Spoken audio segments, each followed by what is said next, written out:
ಮತ್ತೊಂದು ಕಡೆ 3ಕ್ಕೆ 3 ಕ್ಷೇತ್ರಗಳಲ್ಲಿ ಗೆಲುವಿನ ವಿಶ್ವಾಸವನ್ನ ವ್ಯಕ್ತಪಡಿಸಿದ್ದಾರೆ ಮುಖ್ಯಮಂತ್ರಿ ಸಿದ್ದರಾಮಯ್ಯ.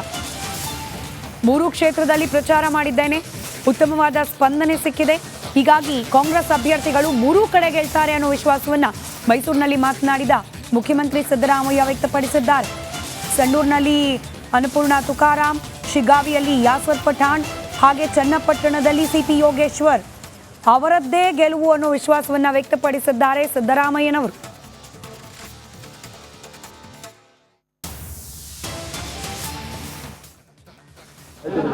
ನಾವು 3 ಗೆಲ್ತೀವಿ.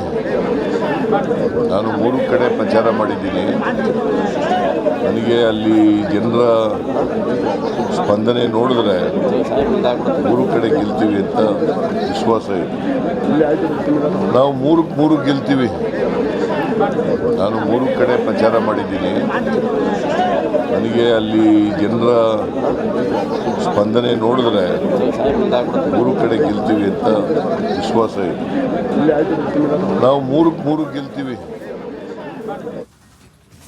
ಗೆಲುವಿನ ವಿಶ್ವಾಸವನ್ನೇನು ಮುಖ್ಯಮಂತ್ರಿಗಳು ವ್ಯಕ್ತಪಡಿಸಿದ್ದಾರೆ. ಆದರೆ ಮತದಾರ ಕೂಡ ಇದಕ್ಕೆ ಪೂರಕವಾಗಿ ತೀರ್ಪನ್ನ ಬರೀತಾನ 23ನೇ ತಾರೀಕಿನವರೆಗೆ ಕಾದು ನೋಡುವ ಅನಿವಾರ್ಯತೆ. ಮತ್ತೊಂದು ಕಡೆ ಮುಖ್ಯಮಂತ್ರಿಗಳು ಹೇಳಿದ ನಿಜ, 3 ಕ್ಷೇತ್ರಗಳಲ್ಲೂ ಕೂಡ ಪ್ರಚಾರ ಕಾರ್ಯದಲ್ಲಿ ಭಾಗಿಯಾಗಿದ್ರು ಸಿದ್ದರಾಮಯ್ಯನವರು. ಇನ್ಫ್ಯಾಕ್ಟ್ ಚನ್ನಪಟ್ಟಣ ವಿಧಾನಸಭಾ ಕ್ಷೇತ್ರದಲ್ಲಿ ಚುನಾವಣಾ ಪ್ರಚಾರಕ್ಕೆ ಹೋಗೋಕೆ ಮುಂಚೆ ಈ ಮುಡಾ ವಿಚಾರಕ್ಕೆ ಸಂಬಂಧಪಟ್ಟಂತೆ ಲೋಕಾಯುಕ್ತ ತನಿಖೆಯನ್ನ ಫೇಸ್ ಮಾಡಿ ಹೋಗಿದ್ರು. ಮತ್ತೊಂದು ಕಡೆ ಕಾಂಗ್ರೆಸ್ ಸರ್ಕಾರಕ್ಕೆ ಈ 1.5 ವರ್ಷಗಳ ಆಡಳಿತಕ್ಕೆ ಸಂಬಂಧಪಟ್ಟಂತೆ ಒಂದು ಮಿನಿ ಟೆಸ್ಟ್ ರೀತಿಯಲ್ಲಿ ಈ ಚುನಾವಣೆ. ಮತದಾರರನ್ನ ಕನ್ವಿನ್ಸ್ ಮಾಡುವಲ್ಲಿ ಸರ್ಕಾರ ಸಾಧ್ಯವಾಗಿದೆಯಾ ಅನ್ನೋದಕ್ಕೆ ಸತ್ವ ಪರೀಕ್ಷೆ ಕೂಡ ಹೌದು. ವಿರೋಧ ಪಕ್ಷಗಳ ನರೇಟಿವ್ಗೆ ಗೆಲುವಾಗತ್ತಾ ಆ ಕುತೂಹಲ ಕೂಡ ಇದ್ದೇ ಇದೆ.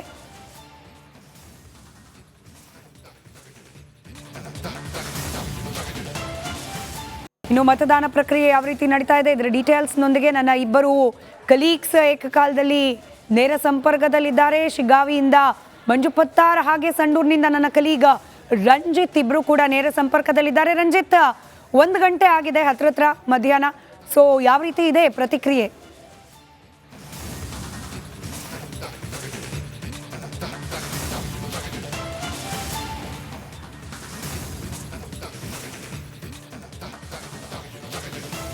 ಸ್ಮಿತಾ ರಂಗನಾಥ್, ಮಿನಿ ದಂಗಲ್ನ ಮತದಾನ ಇವತ್ತು ಸಂಡೂರಿನಲ್ಲಿ ಬಹಳ ಪ್ರಮುಖವಾಗಿ ಬೆಳಗ್ಗಿನಿಂದಲೂ ಕೂಡ ನೀರಸ ಪ್ರತಿಕ್ರಿಯೆ ಇತ್ತು. ಆದರೆ ಈಗ ಕೊಂಚ ಮಟ್ಟಿಗೆ ಬಿಸಿಲಿನ ತಾಪ ಏರ್ತಾ ಇದ್ದಂತೆ ಮತದಾನಕ್ಕೆ ಜನರು ಕೂಡ ಆಗಮಿಸ್ತಾ ಇದ್ದಾರೆ. ನೋಡ್ಬೋದು, ನನ್ನ ಜೊತೆಲಿ ಸುರೇಶ್ ಚೌಹಾಣ್ ಕೂಡ ಇದ್ದಾರೆ. ಸುರೇಶ್ ಚೌಹಾಣ್, ಬೆಳಿಗ್ಗೆಯಿಂದ ನಾವು ಗಮನಿಸ್ತಾ ಇದ್ವಿ, ಉತ್ಸಾಹವೇ ಇರಲಿಲ್ಲ, ಬೆರಳೆಣಿಕೆಯಷ್ಟು ಜನ ಮಾತ್ರ ಕಾಣ್ತಾ ಇದ್ರು. ಆದರೆ ಈಗ ನೋಡ್ಬೋದು ಸ್ಮಿತಾ ರಂಗನಾಥ್, ನೋಡಿ, ಇದು 51, 52, 53ನೇ ಬೂತ್ ನಂಬರ್. ಇದು ಸರತಿ ಸಾಲಿನಂತೆ ಮಹಿಳೆಯರು ನಿಂತ್ಕೊಂಡಿದ್ದಾರೆ, ಕೈಯಲ್ಲಿ ಗುರುತಿನ ಚೀಟಿಗಳನ್ನು ಹಿಡಿದುಕೊಂಡಿದ್ದಾರೆ. ಆ ಮೂಲಕ ತಾವೆಲ್ಲರೂ ಕೂಡ ಮತದಾನ ಪ್ರಕ್ರಿಯೆಯಲ್ಲಿ ಭಾಗಿಯಾಗೋದಕ್ಕೆ ಬಂದಿದ್ದಾರೆ. ಅವ್ರು ಮಾತಾಡಿಸುವಂಥ ಪ್ರಯತ್ನ ಮಾಡ್ತೀನಿ. ಮತದಾನಕ್ಕೆ ಬಂದಿದ್ದೀರಿ, ತಮ್ಮ ಪ್ರಜಾಪ್ರಭುತ್ವದ ಹಬ್ಬ ಇವತ್ತು, ಹಕ್ಕು ಚಲಾಯಿಸ್ತಾ ಇದ್ದೀರಿ, ತಮಗೆ ಎಷ್ಟು ಖುಷಿ ಇದೆ? ಬಹಳ ಖುಷಿ ಇದೆ ಸರ್, ನಮ್ಮ ಹಕ್ಕು ಚಲಾಯಿಸ್ತೀವಿ ಎಂಬ ಖುಷಿ ಇದೆ. ಅಮ್ಮ, ಇಷ್ಟೊತ್ತಾಯಿತು, ಯಾಕೆ ಲೇಟ್ ಆಗಿದ್ದು? ಯಾಕೆ ಕೊಂಚ ಹಾಗೆ ಏನು ಹೇಳ್ತೀರಿ? ಇನ್ನೂ ಕೂಡ ಮತದಾನಕ್ಕೆ ಬರುವವರಿಗೆ ತಾವೇನು ಹೇಳ್ತೀರಿ? ಒಟ್ಟು ಒಳ್ಳೆ ಇದಕ್ಕೆ ಓಟ್ ಹಾಕಿ ಅಂತ, ಇನ್ನೇನಿಲ್ಲ. ಅಮ್ಮ, ತಾವು ಬಂದಿದ್ದೀರಿ, ತಮಗೆಷ್ಟು ಏನಾಗಬೇಕು ಅಂತ, ತಮ್ಮ ಕ್ಷೇತ್ರಕ್ಕೆ ಏನು ಕೆಲಸ ಆಗಬೇಕು ಅಂತ ಇದೆ ಮನಸ್ಸಲ್ಲಿ? ಎಲ್ಲ ಆಗ್ಬೇಕು ಸರ್, ಎಲ್ಲ ಆಗಬೇಕು. ಆಸ್ಪತ್ರೆ ಎಲ್ಲ ಆಗ್ಬೇಕು ಸರ್. ಮತ್ತು ಎಲ್ಲ ಅದಕ್ಕೆ ಬಳ್ಳಾರಿ ಹೊಸಪೇಟೆ ಹೋಗ್ಬೇಕಾ, ಎಲ್ಲ ನೀರಿಂದ ಎಲ್ಲ ವ್ಯವಸ್ಥೆ ಆಗ್ಬೇಕು. ಚರಂಡಿ ಮನೆಯಾಗ ನೀರು ಎಲ್ಲ ಓಟ್ ಬಂದಾಗ ಎಲ್ಲ ಹೇಳ್ತಾರ ಬೇಕು ಎಲ್ಲ. ಏನಮ್ಮ ಭಾರಿ ಖುಷಿಯಲ್ಲಿದ್ದೀರಿ? ಇಲ್ಲ ಅಣ್ಣ, ನಮಗೆ ಮಾತಾಡಕ್ಕೆ ಬರಲ್ಲ, ಅಕ್ಕರು ಹೇಳಿದ್ರಲ್ಲ ಅಣ್ಣ. ನೋಡಿ, ನೀವು ನೋಡ್ತಾ ಇದ್ದೀರಾ ರಿಪಬ್ಲಿಕ್ ಕನ್ನಡ, ನಾನು ಸ್ಮಿತಾ ರಂಗನಾಥ್. ರಾಜ್ಯದ 3 ಕ್ಷೇತ್ರಗಳಿಗೆ ಉಪಸಮರ ನಡೀತಾ ಇದೆ. ಈ ಉಪಚುನಾವಣೆಯ ಸಮರದಲ್ಲಿ ಮತದಾನ ಪ್ರಕ್ರಿಯೆ ಹಂತ ಹಂತವಾಗಿ ಬಿರುಸನ್ನ ಪಡೆದುಕೊಳ್ತಾ ಸಾಗ್ತಾ ಇದೆ. ಶಿಗ್ಗಾವಿ, ಸಂಡೂರು, ಚನ್ನಪಟ್ಟಣದಲ್ಲಿ ವೋಟಿಂಗ್ ಚುರುಕನ್ನ ಪಡೆದುಕೊಂಡಿದೆ. ಯುವಕ ಯುವತಿಯರು ನಾಚಿಸುವಂತೆ ಹಕ್ಕು ಚಲಾವಣೆ ಮಾಡಲಿಕ್ಕೆ ಮುಂದಾಗ್ತಿದ್ದಾರೆ ಹಿರಿಯ ನಾಗರಿಕರು.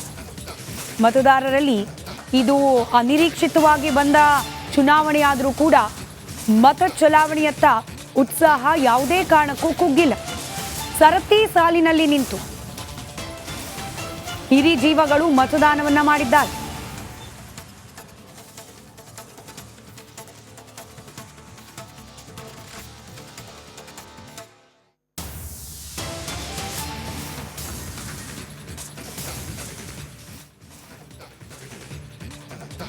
ಮೂರು ಕ್ಷೇತ್ರಗಳಲ್ಲೂ ಕೂಡ ಮತದಾನ ಪ್ರಕ್ರಿಯೆಗೆ ಉತ್ತಮವಾದ ಪ್ರತಿಕ್ರಿಯೆ ಲಭ್ಯವಾಗ್ತಾ ಇದೆ.